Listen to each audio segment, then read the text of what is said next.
Looking to enhance the appeal and performance of your gym with state-of-the-art equipment? Look no further than the Gym Administrator. Founded by Sal Corrente, professional wrestling manager, promoter, and author of the great book Bruno Sammartino, the autobiography of wrestling's living legend, available on Amazon.com, the Gym Administrator will spot you on that final rep and assist you every step of the way from purchase through installation. Whether it be strength training, cardiovascular training, or performance enhancement, the Gym Administrator works with a wide array of leading vendors and suppliers carefully selected to meet the diverse needs of your clientele. Service the way you remember it. Contact us at 914-494-1066 or visit our website at thegymadministrator.com, as well as all social media platforms. The Gym Administrator. All your fitness needs under one roof. Scan the barcode at the bottom of the screen to get started today.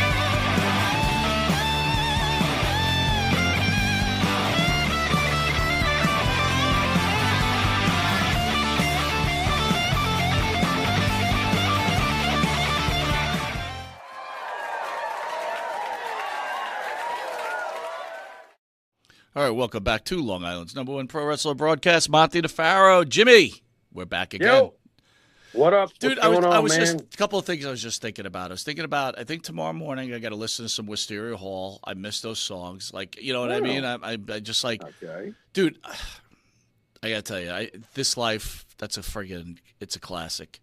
What, that national anthem the other weekend inspired you to listen to something that sounds good? Well, I just, after watching the tribute video from a year ago, it was on, and I decided to put the sound on the computer while the show was running off, and I'm like, man, that is such a badass show. And then I was thinking to myself, here we are both wearing tank tops, and I miss you being in studio because used to either bitch it was too hot or bitch it was too cold. It was always a good time. Yeah. Do you bitch to yourself in the saloon? Well, it's funny that you bring that up because it's hot as fuck in here, bro. There's never anything right. I mean, anything I try to do, it's just not good enough. You know what I mean? No, I know what you mean. All right. Yeah, I wonder how we got that way. All right, it must have been Elwood. All right, so tonight's subject is the greatest pro wrestling heels. But before we get to that, Jimmy, got a news item we'd like to cover. Jennifer Aniston hits back at the vice president-elect. Jesus. J.D. Vance's a viral childless cat ladies comment. What? Jennifer Aniston is hitting back at the comments about the politicians who are calling childless cat ladies made by Republican presidential candidate Senator J.D. Vance, which has gone viral.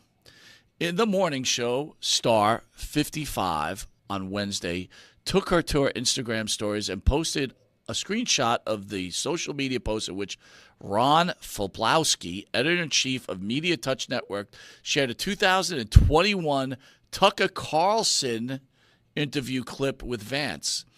J.D. Vance says, women who haven't given birth, like Kamala Harris, are childless cat ladies who are miserable at their own lives and have no direct stake in America. Filipowski wrote alongside the 28-second clip, I truly can't believe this is coming from a potential vice president of the United States, Aniston wrote. All I can say is, Mr. Vance, I pray for your daughter is fortunate enough to bear children of her own one day. I hope she will not need to turn to IVF as a second option because you are trying to take that away from her, too.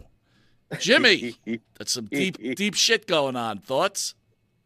First of all, I will say only one thing to Vice President, J.D. Vance, if he's fortunate enough to become Vice President. Leave the cats out of this. Cats do not deserve to be mentioned in the same sentence as Kamala Harris. First of all, let me get that out of the way. All right, Wow. because the cats can't speak English, but if they had freedom of speech, they say leave us the fuck out of Kamala Harris jokes because we're insulted. Cat power. Yeah, cat power. Cat power. Cat power. Oh my God. Can I ask you something? Not just Wait, but I got to comment on your comment though. Yeah, go ahead. So the possible vice president-elect makes a comment about women who don't give birth being basically useless, right?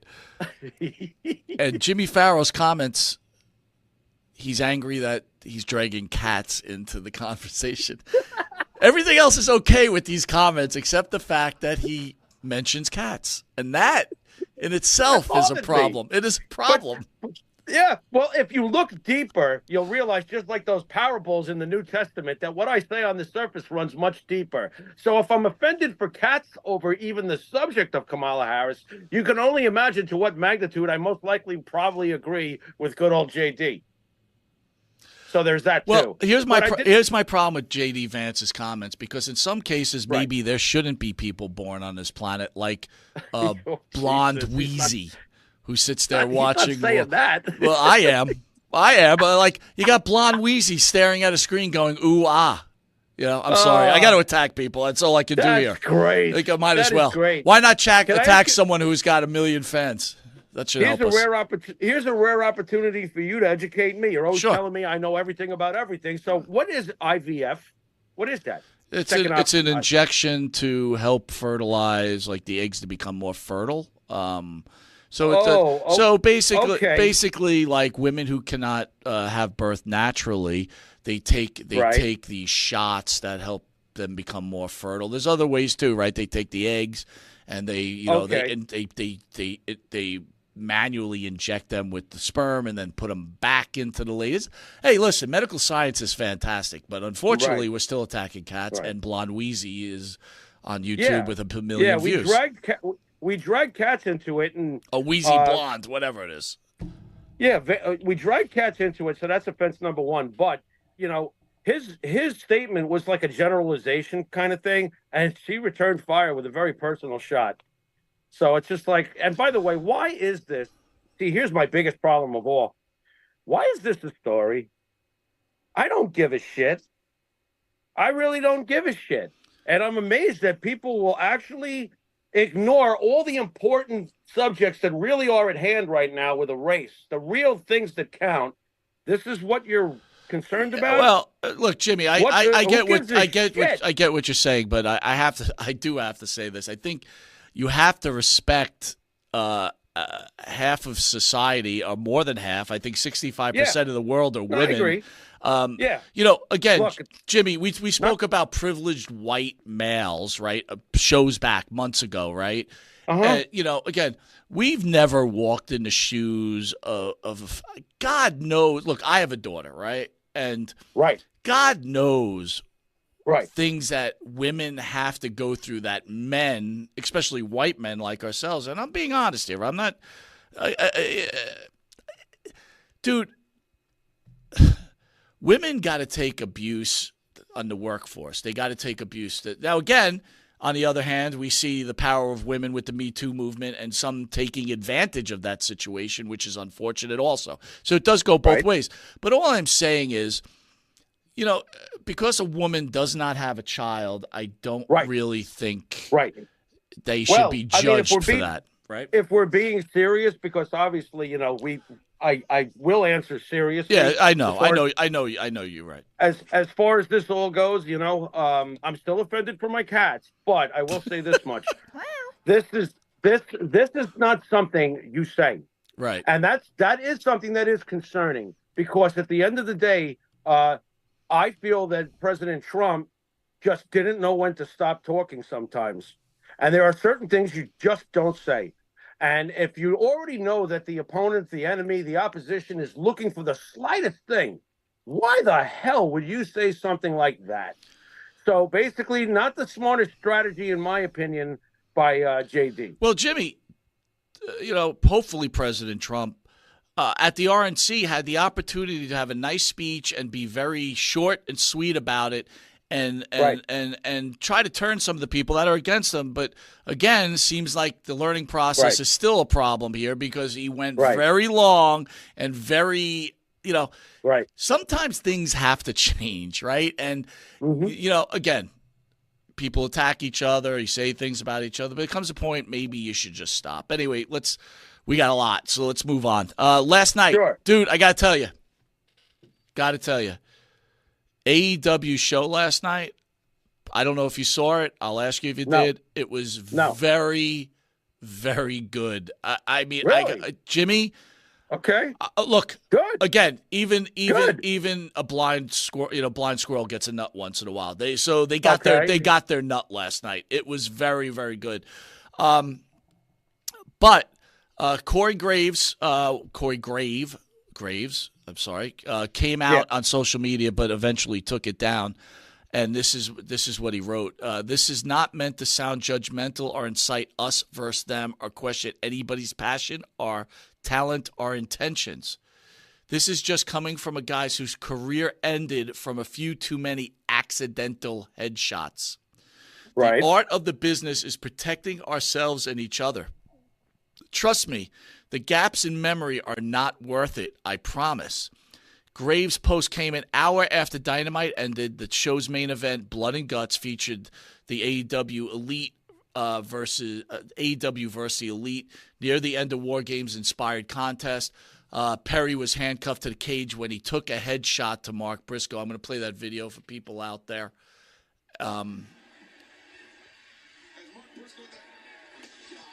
Pretty vicious shot, Jimmy. I know you can't see on your screen with the new setup, but I will tell you, Right. when you see it, you'll probably comment it on next week. It was vicious. Then it reminds me, and then I'm going to let you tell the story of Beyond the Mat when they show The Rock and Mankind in that I Quit match, which is probably one, if not the most brutal match in the history of wrestling, in my opinion. Right. Go ahead, Jimmy. And I'm going to play that video before you comment of The Rock pounding Mick Foley.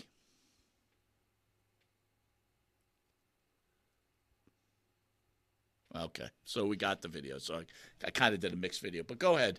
Thoughts on my comment, and I will tell you, I'll go on record and saying I agree with Corey Graves. Right? It's like they got to stop with this shit. Right. Well, I agree with Corey Graves too, but I've said it week after week, month after month, and now with 5 years into AEW, year after year, that fan base and the wrestlers performing for that fan base have no excuses down the road. And what I mean by that is that there was all these concussion worries and head trauma worries when Daniel Bryan was having his issues in WWE, and then he left. And he has basically proceeded during his AEW career to consistently cave his own skull in. He has nothing to complain about down the road. He asked for it. Now, if I'm not mistaken, Perry, wasn't he the one who wanted the real glass? Yes, he with was. with the argument with Punk? Yes, he was. And Punk is soft because Punk wants gimmicked glass because he doesn't feel the need to destroy his body, especially at this age and stage of his career. And Perry is like, trying to demasculate him. No wonder he got socked in the mug, basically, and he's going to be upset down the road from the chair shot that he just took, which I will make sure to check out. No, you don't get to. You don't get to. I'm not going to fall for it because years ago, there was this big sympathy movement for Daniel Bryan, and Bryan Danielson kills himself. He is endangering his future years down the road, and he will not. I swear, if he comes back years from now, and this is Vince's fault or my time and the bullshit it is, I hate that they're doing this to themselves, but I'm not the one demanding it. The AEW audience much more so demands that they put themselves through this than the WWE product. Well, so Jimmy, you get what you pay for. Jimmy, I talk with forked tongue though, because I just started off saying this is the best AEW show Right. I had seen. I think I saw Dan Sebastiano on the chat from the Dan and Benny show. I think he said it was complete garbage. I don't know if I read that right. Could be. I think he said the whole AEW show was complete garbage, and there was an ending where Darby Allin pours gas on Perry and then makes the Elite quit, or he's going to light Perry on fire. I honestly, Jimmy, I thought the match was really good. I'm sorry. It's like, the head. Oh, he said just the match was garbage. I enjoyed it, but I also think that we spoke about Donald Trump changing his ways, President Trump. Right. When are we going to learn?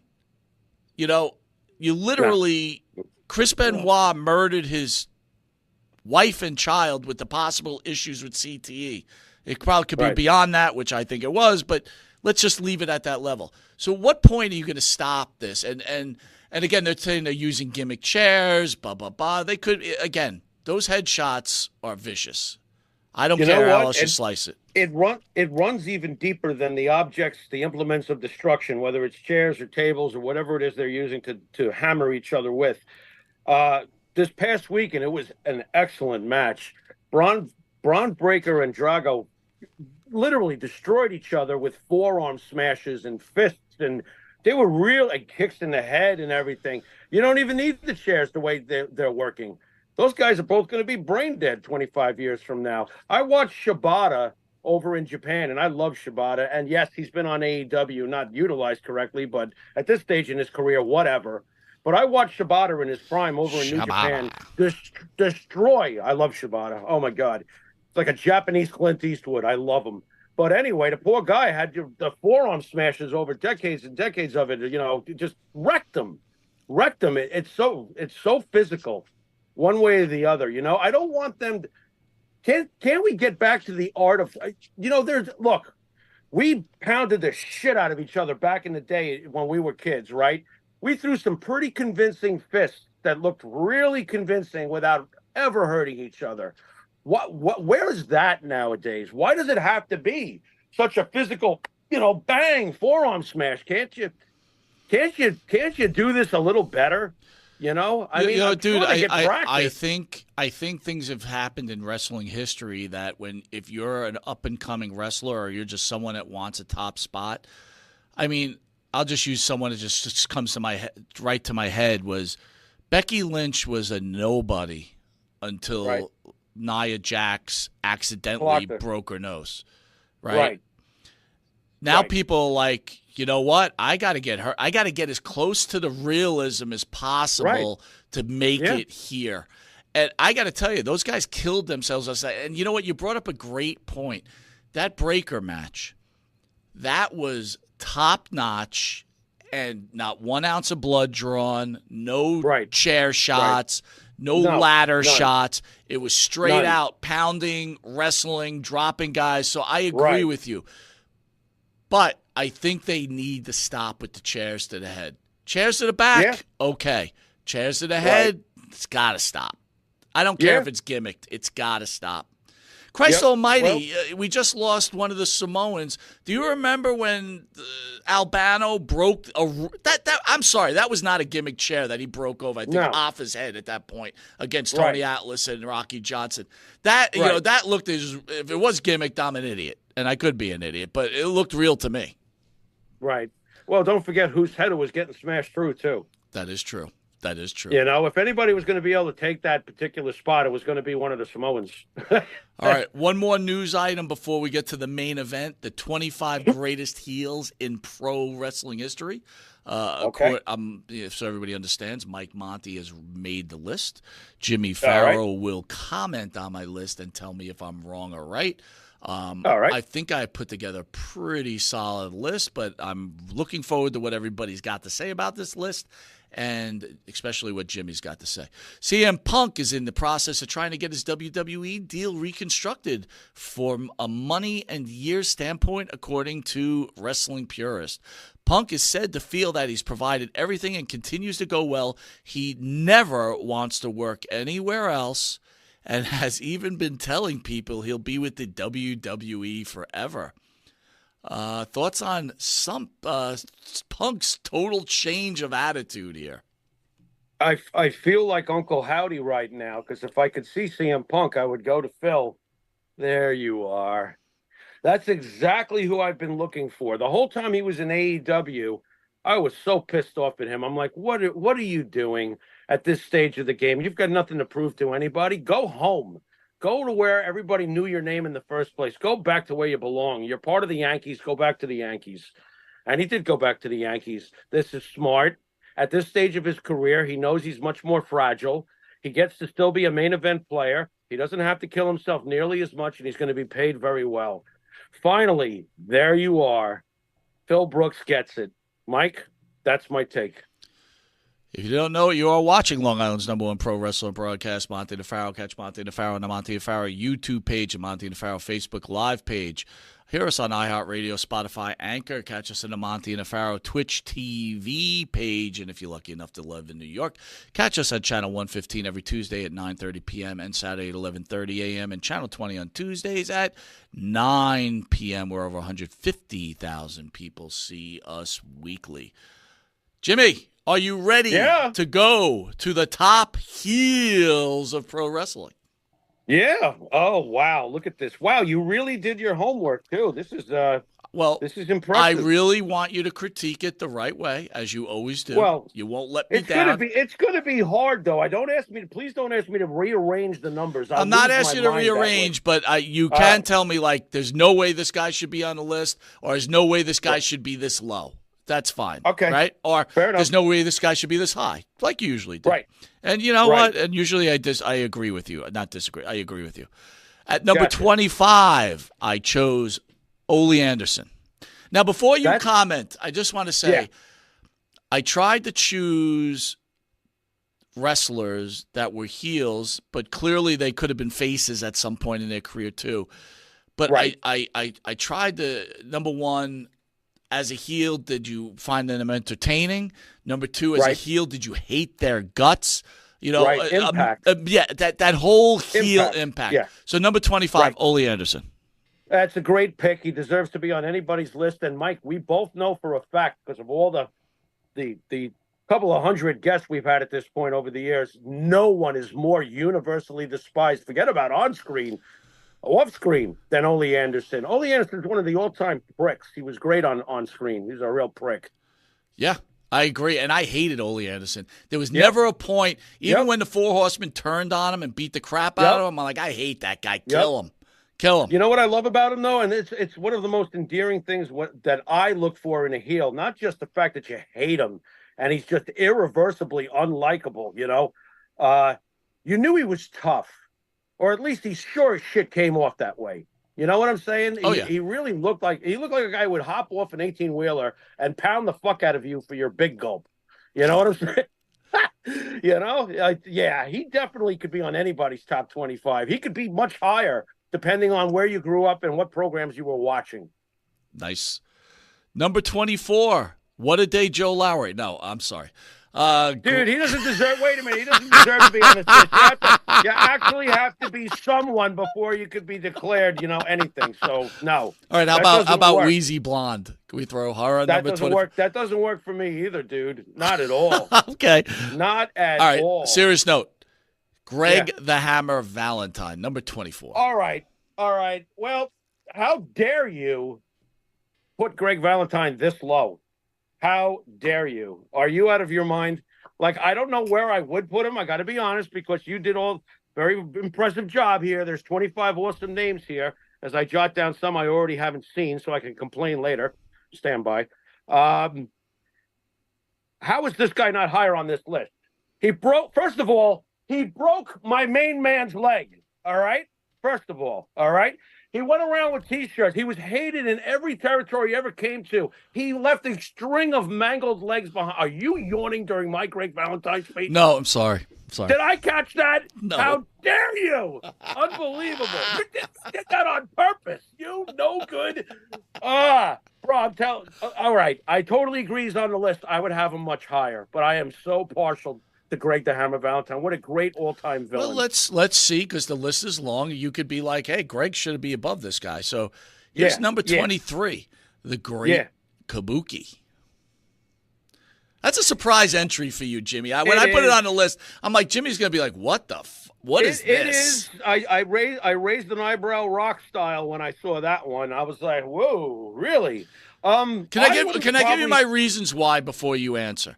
Sure. Reasons why he was always a heel, right? I think he came back as a baby face for like some bullshit. But anyway, I fucking hated that guy. Every time he was in the ring, I just hated him. I hated his face. I hated his green mist. I hated him. Okay, go ahead. Okay. Jimmy. All right. You know what? Can I just throw in names if it reminds me of someone else who might have been a better selection? Sure.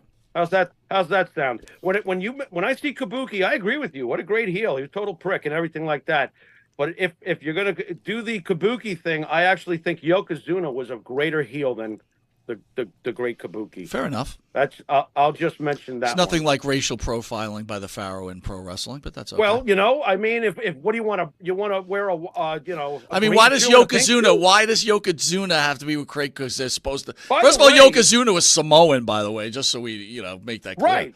Right. Well, Strombo was Italian. I mean, the fuck are we talking about here? No, but matter of fact, I had already written down Yokozuna's name. I have 3 other names I don't see because I was doing some speed reading. Gotcha. But Yokozuna, when I thought of Kabuki, hey, you know what?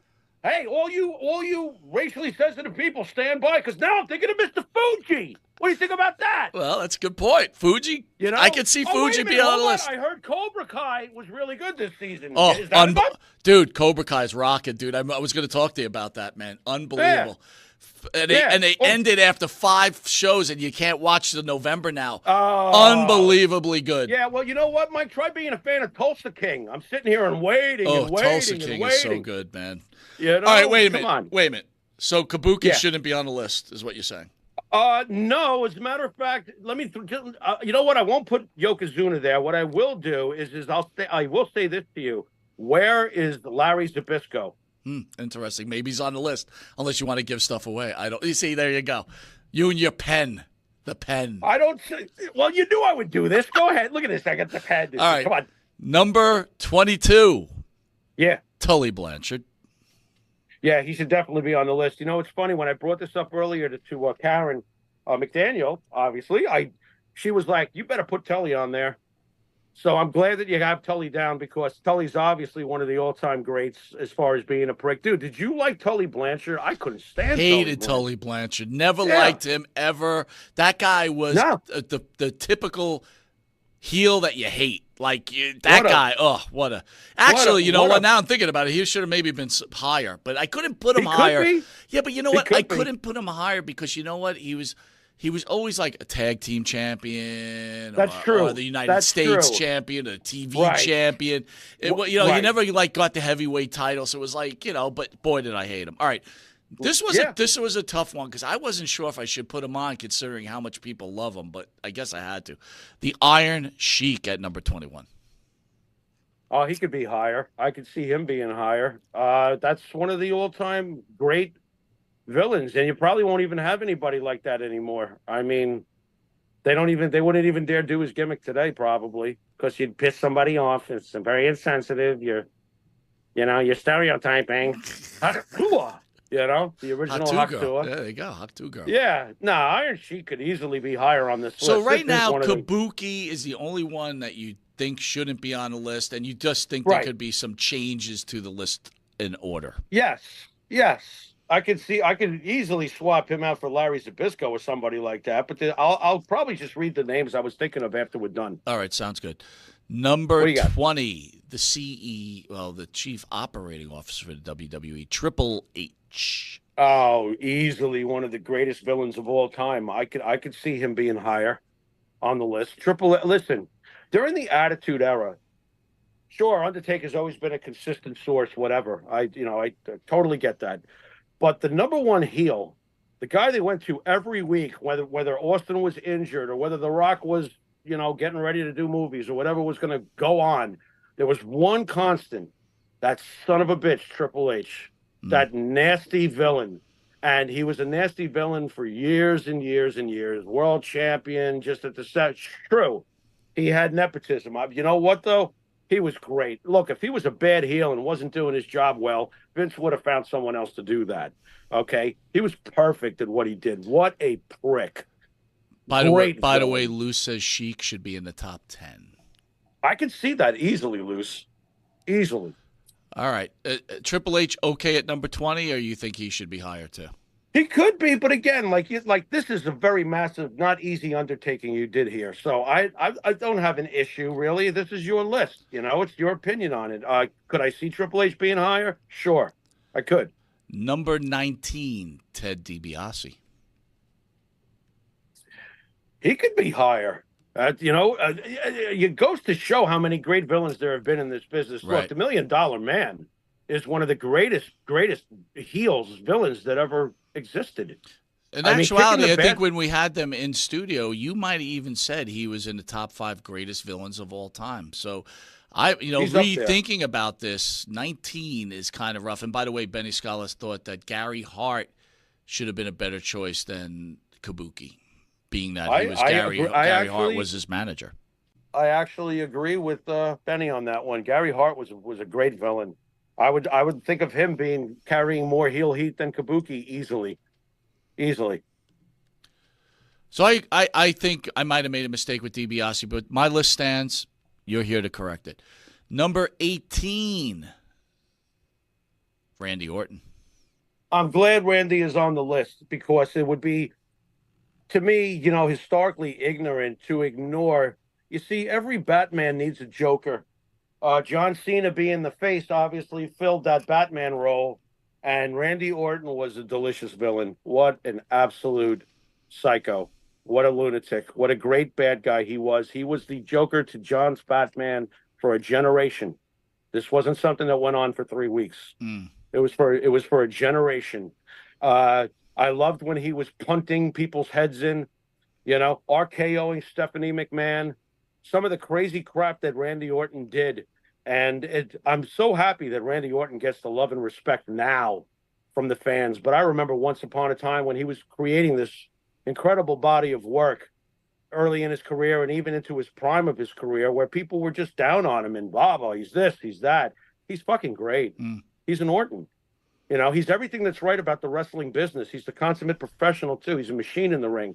If his style doesn't do it for you, that doesn't mean you have to put your blinders on and just hate on him. Randy Orton is a great worker and a great villain. Higher on the list? No, I'm okay with it. I'm just glad he was I mean, eventually we can't have so many guys high on the list because once we go through the list, you're I agree. yeah, well, I agree. In this case, I'm glad he's on the list. Right, gotcha. You just made the list. Well, speaking of that, number 17. The Ayatollah of rock and roller, Chris Jericho. One of the greatest heels of his generation. Listen, Jericho's always been in my top 5 favorite wrestlers of all time, and it's never been from when he's a good guy. Of course, I enjoyed the list and his stuff with Kevin Owens and stuff, but in general, I loved the bad guy, the arrogant Ayatollah of rock and roller, the ultimate wrestler in the ring and the ultimate promo guy. And he rocked. Chris Jericho reeked of everything cool, in a very, very egotistical, smirky kind of way. Jericho is great. You know what's very interesting, dude? Foxy wrote out that Moolah should be on the list. And you know what? I'm going to call a foul on my end. I don't think I put one female on this list, which is a little surprising. Might have been another mistake by me. All right, number 16. People may not like this one, but the Fabulous Freebirds. What's there to not like about that? They were the bad guys. They were the Darth Vader to the Von Erich's Luke Skywalker. What are you talking about? There's nothing wrong with that. The Fabulous Freebirds were absolutely hated. Try going through Texas with the Freebird color on. Could you imagine, dude? Could you imagine? No. The Freebirds were definitely one of the all-time great bad guys. You want to call them a faction now, fine, but they were a tag team that managed to function with 3. And they broke every rule, and they were despised. They were hated. You know how I feel about Michael Hayes.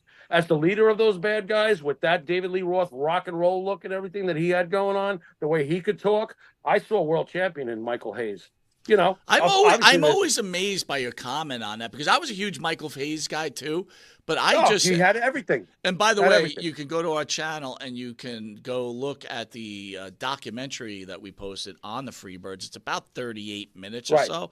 It's really good, but there's a point where they're making the claim that Vince was going to take the belt from Hulk Hogan and give it to Michael Hayes, who was going to turn on the well, maybe he wasn't going to beat Hulk Hogan. Hogan was going to lose to somebody, and Michael Hayes was going to turn on the Freebirds and become a face, and he was going to be the head of Rock and Wrestling. He was actually, supposedly, supposed to bring Cyndi Lauper to the Grammy Awards where Hogan stepped in his place, right, because they got fired. Right. Look, I wouldn't want to change anything with history. It turned out to work exactly the way it should have for Vince and for the future of WrestleMania, et cetera, et cetera. But if there had been one guy without the ego, I'm sure personality came into this, without the over-the-top ego, that could, if he could have stuck to business, that one guy who could have done that rock and roll thing. Look, Shawn Michaels isn't around yet. Is Michael Hayes in the early but you know, 80s. here's the thing. Nothing against Hayes because I loved him, but he was not a good wrestler, dude. He was less than serviceable, though. Less than serviceable. I think that he could have been serviceable because if he was less than serviceable, people would have not invested that heavily into the Von Erich Freebird program. So he was serviceable. I think that he was always serviceable. I didn't think he was a poor worker. You know, he wasn't obviously a Dynamite Kid or Tiger Mask or whatever, but look, his job was to put on a show. You know, girls would piss themselves when he came out there, right? You know that, right? Yeah, yeah. Mm-hmm. They would literally piss themselves. When you have girls out there completely like fainting over somebody, you know, when I look at Michael Hayes, I think of Jeff Hardy. And I just think wrong place, wrong time. Because if Michael Hayes had come up years later, you know, and been able to get over with what he was doing, he could have easily been not a Jeff Hardy in the ring, but a Jeff Hardy accepted kind of world champion, if that makes any kind of sense. And I'm not sure it does, but, you know, he wasn't the biggest guy, but he had the charisma and the girls loved him. And those kind of things can usually take you a very long way if you're in the business of entertainment. Good stuff. All right, we're into the 15, man. We're halfway home. This is a list. Right. So far, Pharaoh says Kabuki should not be on this list. He agrees with everybody else, but he thinks they could be in a different place. But he's kind of settled in with the Freebirds being where they are and Randy Orton being where they are. So maybe we're coming a little closer. Number 15, the Macho Man, Randy Savage. Macho Man, when he was a heel, was one of the greatest heels that ever lived. I think he could go higher on this list. The I Hate You Hulk Hogan is still my favorite promo. I go back to it all the time. I can't get enough of it. Right. I love when he's evil. Oh yeah. You know, when he turned on Hogan, oh my God, that is some of his greatest work ever. He was just a tremendous everything. You know, not too many guys on this list. I got to ask you about this because you brought up Cobra Kai, right? And you've seen all the Karate Kids, right? No. You saw the first one? No, I haven't. How about the first one? I saw the first one, and then I got to see, I would like to say, the first or possibly even the second season of Cobra Kai, and then life got in the way, and I've never returned. Okay, but you understand the concept of Cobra Kai, right? It's after Karate Kid. It's two people. Sure. There's two people living, right? Their lives afterwards, right? And it's Daniel LaRusso, who's played by Ralph Macchio, right? And who's the other guy? Fuck, who's the blonde head kid? He's the blonde kid who was the bad guy in the original movie. Okay, so and if anyone could give me the name, because again I'm old and I keep forgetting. Here's my question. Yeah, and this is the parlay into Hogan Macho Man. Yeah, Devil's advocate. Daniel LaRusso comes to California. He meets a girl, good-looking girl. Johnny, thank you, Gerard. Johnny's girl, who they break up. So Johnny's obviously upset, right? He lost his hot girl, and now she's hanging out with LaRusso. So he comes to the beach to talk to her, and what does Daniel LaRusso? Tries to embarrass him and tell him to get away from her. Big tough guy. So Johnny beats the shit out of him. Okay? End the thing, right? Then they're done. But the kid doesn't stop. He just keeps coming for more Macho, fucking Danny LaRusso, because he's a stupid kid from Jersey. And every time, they're at a Halloween party, Johnny's rolling some dubs. You could appreciate that. And what does LaRusso do? He takes a hose and he pours water all over Johnny, ruining all his weed. Now, you'd be angry too. So they chase him down, and Johnny beats the shit out of him. Right. Then Johnny. Good. Right? Then Johnny is in the All Valley tournament, and this fucking kid beats him and takes his title away. Who's really wrong? And now let's go back. You mentioned Macho Man turning on Hogan. Now let's think about this again. And I know people have discussed this, but Hogan puts his hand on Elizabeth's ass. Hogan all of a sudden's carrying Elizabeth all over the place. Hogan's doing this. Yeah, Macho Man has a little bit of a right to get a little pissed off here. Why is he the heel in this whole situation? And we're Hogan guys, I get it, but Hogan was doing him a little bit dirty, wasn't he? Because he turned on Say Your Prayers and Take Your Vitamins. How dare you question the Hulkster? What the hell's wrong with you? Wow. He only had his hand on her ass because he had lifted her up to put her on his shoulders. We won, everybody. Wow, you really twisted this. Hulkster didn't do nothing Elizabeth wrong, got hit by Macho Man. Hogan leaves Macho Man to get beat up by the Twin Towers, right? Akeem and Big Boss Man. Has to carry Elizabeth back. Meanwhile, grabbing some titty, walking down. We all saw that too. And Macho Man is the bad guy? All you're telling me is this Hogan is a genius. Wow. That's all I'm getting out of this. You're just He's wrong. A genius. Listen, wrong. I'm not going to change how I rooted for that program. You're not doing that to me. You're wrong. Nope. You're wrong in so many ways. Probably. All right, number 14, Mr. Perfect. Absolutely perfect. Yeah, I can't argue that he could be higher or lower, but I'm glad he's here. He should be here. Mr. Perfect was fantastic. He was one of the best. Who the hell's better than Mr. Perfect, really, when you think about it? Dude. Nobody. How perfect was perfect? He was perfect. He was perfect. I still think back when he flipped the basketball over his head. Oh, my God. How about when he caught his own 100-yard pass? How about when he hit like 20 strikes in a perfect 200 game? The guy, 300 game. The guy was incredible. He was perfect. He caught his own 100-yard pass. And they look at that thing. Oh, man. He was so great. All God right. damn it. I'm interested in this one, what you're going to think about Fucking this. drugs, man. It gets you every time. Go ahead. All right. This one's going to – I feel very confident in this pick. I want to hear what you got to say. Number 13, The Miz. Okay, now, let's go back. Now, I don't have an issue with Miz being on the list, by the way. Miz is a great pain in the ass, and everybody hates Miz. So he's definitely naturally hateable. I got no problem with that. But you're going to tell me that you put Miz at 13 and Greg Valentine at 24? Now, I know you like good fucking wine, but apparently you like good fucking wine a lot more than I thought you did.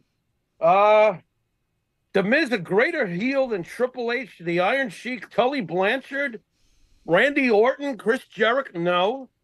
The Miz winds up going to the back of this list. But that's the only, and you know what, Mike? You got to give me some credit here. I haven't found anything else that I'm your comment is fair when you look at it by the way you're approaching it. You know what? You could be right. I gotta ask you one other question though. Dan Sebastiano wrote, if Mr. Perfect had played by Terry Taylor as originally planned, how would it have turned out? So here's my scenario here. Terrible. Number one, and I might be the only one that ever says this, I loved the Red Rooster. Okay? I did. I loved the Red Rooster. Why? He was fucking awesome, dude. It was awesome. It was awesome. It was awesome. I think Terry Taylor could have been a good Mr. Perfect. Could he have been the perfect? No. That was for Kurt Hennig. But I believe if history had written it himself, he would have been a good Mr. Perfect character. On the other hand, could Kurt Hennig have been the Red Rooster? No, and neither one could be either. Terry Taylor's promos would have absolutely been Limp Bizkits. No way. All right, you're right. You're right. No. All right. No. Number 12, Gino Hernandez. Oh, what a great bad guy. Oh, my God. And we barely got to get a glimpse of him. I could see why he would be on the list. I don't know where I would put him. I mean, like, if you grew up in those days in that territory, my God, he's probably in your top 5. He falls into, like, I hate your guts no matter what, always will hate your guts. Absolutely. You want to reach through the screen and choke him. I want to, because we're on limited time here, right? I want to get Yeah, through the list yeah. a little faster so we Okay. can get to you and your final comments, because that's probably the most important part. This I'll take a beating for. This was a tough one. I was really having a lot of trouble with this dude. He moved from like number 4 to number 8, and I couldn't figure it out, and I finally just put him in the slot. Number 11, Paul Heyman. He could be higher. I could see him being higher. He's definitely makes the list, obviously. Paul Heyman, come on, man. He's been the voice of the most evil, crusher in the last 20 years, Brock Lesnar. He's the best at what he does. Nobody's done better than him at his spot. That was the most difficulty I had, Jimmy. I could not, because when we get to the list, you go, oh man, okay, number 10, and I felt he had to be on the list, and he had to be high. Abdullah the Butcher. Hard to argue with Abdullah being in anybody's top 10. Abdullah was he was a global terror. His job was just to come into town, start a bloodbath, possibly start a riot, which sometimes would happen, especially in Puerto Rico, and leave, and then rinse, wash, and repeat. Well, I mean, we got to have Abdullah on several times in person, so we know Abdullah fairly well, all things considered. And to gaze upon his forehead in person, Mike, how would you describe to be looking at Abdullah the Butcher's forehead? Crazy. I mean, crazy. As advertised. Yep. Advertised. He deserves it. He deserves it one way or the other. He deserves to be up there. This man has to be in the top 10, considering that he defeated Bruno Sammartino, Ivan Koloff. Oh, no doubt. The prototype. Is there a Iron Sheik years later without Ivan Koloff? Is there a Sergeant Slaughter years later without Ivan Koloff? Is there Ivan Koloff was the prototype for the enemy is overseas and the enemy is now here. Back when we were probably less sensitive about our country's differences and our borders and everything else and our backgrounds and the color of us and all this other shit. Ivan Koloff was your prototypical I hate the Russians and I hate America because I'm a Russian and I hate all of you. You almost die. Excellent. Wow. Excellent comment. Fucking great. Great. This was tough. This is the guy I was going back and forth with Heyman, and I finally decided that people love Heyman too much for him to be above this guy. Number 8, Captain Lou Albano. I can see why you had that problem. Captain Lou was one of those rare ones, though, who was able to. People always forget what a beloved face he became, right? Yeah, he did. He did. He did. He was able to do that. Captain Lou Albano was so hated, man. Do you remember, Mike, in the early days when I first turned you on to wrestling in the early 80s? Once in a blue moon, Albano would actually wrestle, and the opponent would get their hands on him. Yep. Do you remember the Garden crowd when Tony Gurria Oh my God. or Rick Martel fired a straight right to Lou Albano's forehead? The place went wild. Anything to see Lou Albano beat up. What a great villain. Oh, my God. Clearly top 10 material. Oh, and by the way, Dan Sebastiano says, did you know that Benny Scala thinks Ivan Koloff should be in the Hall of Fame? There we go. You know what? Done, in this podcasting world, there's certain lines you'll never forget, and that's one of them. I don't know how many times Benny Scala will say Ivan Koloff should be in the Hall of Fame. You know what? To defend Benny, I don't know how many times he has to say it, but he's going to be right about that every single time. There's two lines that always stick in my head, right? It's Benny Scala, Ivan Koloff should be in the Hall of Fame, and the other line is Evan Ginsberg, my father made $25,000 a year. Those are the two lines that are always repeated. And then there's Blonde Wheezy, who just says nothing. Right. Well, Evan Ginsberg just texted me. Hold on a second. It says, "You motherfucker, where's John Tolos?" Ran. Oh, there you go. Well, maybe it is. Number 7. No, it's not John Tolos. It's Andre the Giant. Very, very happy he's here and he's ranked up high. Andre the Giant, obviously, and another guy who was able to be a beloved face, but also, you know what? To sum up Andre the Giant's effectiveness as a heel, Mike, I always think back on WrestleMania 3. Remember the carts that they took them out to the ring in?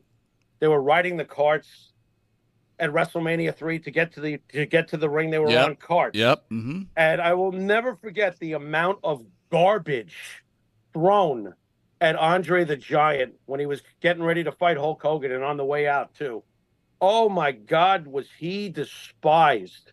So despised. Let me ask you this. Without Andre the Giant, how effective is the Heenan family without having Andre the Giant? I mean, it was going to be great one way or the other, but you realize what having Andre the Giant in that stable did for that family and how seriously you took them. Absolutely, dude. And again, don't forget, he sold out the Pontiac Silverdome. So, I mean, that alone. And by the way, R.J. Hubson says, I guess Hannibal's not on the list. No. Hannibal's dying a slow death, if anyone doesn't realize it. He's struggling out there. Number 6, the manager of Andre the Giant, the Heenan family you just mentioned, Bobby Heenan, number 6. Yep. The probably the greatest of all the despised managers. I mean, Bobby Heenan. You know, it's weird though. Bobby was really special because as much as you hated him, you still laughed at his jokes. Isn't that weird? Yeah, it is. I mean, weird. I hated the guy. Right. I hated the guy, but there was something about him that just cracked me up. He drew real true heat. You know, it's funny, Mike, and I know he would never be on your list, but when I think of Bobby Heenan, I can't help but think of Nick Bockwinkel, an absolute asshole. An absolute asshole. Yeah, that dude's not making. That guy's not making any of my list, bro. No. I'm not saying he would be on this list, but I do think of those days when Heenan was managing Bockwinkel. Heenan was really hated, bro. Listen, big time. Listen, Bullwinkle would make my list before Bockwinkel makes my list. All right, let's be honest. I can see Heenan now. My new member of the family. Bullwinkle. Hey, Bobby. That's hilarious. Hey, Bobby. When are we going to go eat some turnbuckles? Again? And then there's Benny Scala. I think Bullwinkle should be in the Hall of Fame. Bullwinkle should be in the Hall of Fame. Nothing in my shorts. Again? Number 5, superstar Billy Graham. I think you're digging my top 10, though. You don't seem to have too much of a problem with the top 10. Dude, actually, I like your whole list outside of maybe one or two things. I mean, I like your list. Your list is good. Superstar Graham. Oh, yeah. Because you're talking about a guy who not only was the prototype for future looks like Hulk Hogan and stuff like that, but this was a guy who got to be a heel champion for back in those days. That's a considerable amount of time. He's very, very important to the heel's role in the history of this sport, one way or the other. The ultimate promo guy. You know, they said he could have done it without the Wizard, and I agree that he could have. I'm glad the Wizard was there, though. But Superstar was such a great heel worker on the mic, he didn't need the Wizard, oddly enough. But you're talking about one of the greatest talkers, one of the great. By the way, nobody sold a beating better than Superstar Graham. I stand by that. Right. Oh, did he sell getting Jimmy, walloped? The pressure is on. Yeah. We've got 3 minutes. I'm running out of time. Okay, go ahead. Number 4, Kevin Sullivan. Oh, absolutely. He's fucking great. And I like that. Number 3, fucking great. Shawn Michaels. I'm about that. You know, I think he's a great heel. Don't get me wrong. He should be somewhere on the list, but I'm not so sure he should be this high because I still want to get to my few names. So let's go. You got it. Number 2, Roddy Piper. He's perfectly ranked only because of the one individual ahead of him historically. Well, you might as well just say the name then, bro, because you got it. Well, the greatest heel in the history of this business, and the cash register says so too, was Mr. McMahon. And Mr. McMahon is the greatest heel of all time. My God, the millions and millions of people who with all this, what killed dead. WCW, if Mr. McMahon never comes out, does the WWE survive that war? Probably not. And wasn't it Bischoff himself who said if there was anybody he would have taken to steal for Nitro, it would have been Mr. McMahon? Absolutely. And by the way, people are mentioning Hollywood Hulk Hogan. I think me and Jimmy totally agree. He should be on the list. But you know what? The list is tough. All right, Jimmy, hit me with who you thought. What's going on here? All right, the names that I didn't see, and I'll slap them out quickly. Jim Cornette has to be on this list. Somewhere on this list, Jim Cornette must exist. Who goes? All right, I'm challenging you. Cornette's on. Who goes? All right, let's take Kabuki off. All right, next. Larry Zbyszko. Who goes? The Miz. Wow. Okay, next. Bye-bye. Stan Hansen. Who goes? That's a good one. Give me a second. Gino Hernandez. over Okay. Stan Hansen. All right. Go ahead. Yeah, Stan Hansen over Gino Hernandez. Very good. Jimmy Hart. Jimmy Hart. Who goes? Ooh, You're running out of guys to pull, man. that might be that might be a problem. That might be a problem. I'm almost done. Wow. I'm not doing it. I'm done. I'm good. See, so I came up Who with else three. is on your list that's missing? Well, I mentioned Yokozuna. Hollywood Hogan has to be on this list. That was a Matter of fact, mistake by me. He should have been on there. Yeah. he would be in my top 10. He should have been over Kabuki. That would have been the switch for me. Yeah, he is one of the greatest villains of all time and one of the greatest faces of all time. Too bad if you don't like it. That's the way it happens. Nope, that's it. We're good. That's it. With that, I want to Great job. Thank you. I want to thank everybody for joining us. I want to thank the great PN News, Paul New, for joining us in the Mike Halleck tribute. Mike, if you could hear me up there, and I know you can, and you could hear Jimmy, we do miss you. We always considered you a friend. I mean, to this day, your passing has hurt. And I'll quote the great Keanu Reeves when he was asked the question, do you know what happens when people die? I guess challenging if there's a heaven or not. But Keanu Reeves' answer was, the one thing for sure is the people that love you will miss you. Jimmy, you want to send us out? You've been watching Monte and the Pharaoh. And until next week, thanks for tuning in, folks. Later.